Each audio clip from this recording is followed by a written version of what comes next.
प्रधानमंत्री मोदी जी ने और भारतीय जनता पार्टी ने कर ली है। बहुत डिटेल में सुरजेवाला जी ने बताया। मोटी मोटी बात सिर्फ इतनी है कि अगर आप अमेरिका के कहने पे रूस से तेल नहीं खरीदेंगे तो उसका प्रभाव किसके ऊपर पड़ेगा? हिंदुस्तान के आम जनमानस के ऊपर। 40% कच्चा तेल हम रूस से खरीदते हैं और अमेरिका कह रहा है कि अब भारत रूस से तेल नहीं खरीदेगा, हमसे और वेनेजुला से तेल खरीदेगा। और अगर रूस से आप तेल नहीं खरीदते हैं तो करीब करीब 80,000 करोड़ रुपए का भार इस देश की जनता के ऊपर पड़ेगा, उसके जेब के ऊपर पड़ेगा। तो ये जेब काटने का काम इस देश के लोगों का आप क्यों कर रहे हैं? किस दबाव में कर रहे हैं?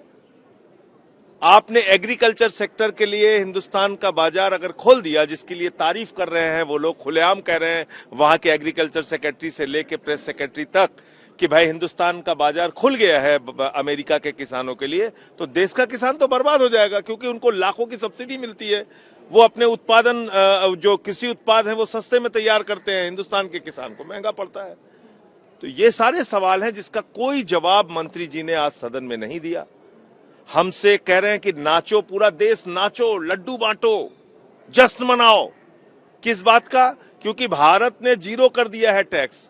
भारत पहले 29% टैक्स लेता था, उसने जीरो कर दिया। जो पॉलिसी का जिक्र अभी सुरजेवाला जी ने किया कि डेवलपिंग कंट्रीज ज्यादा टैरिफ लगाते हैं, तो हम 29% से जीरो पे आ गए, वो 3% से 18 पे चले गए। तो हमने कौन सा ऐसा कमाल का ट्रेड डील कर लिया भाई उनके साथ?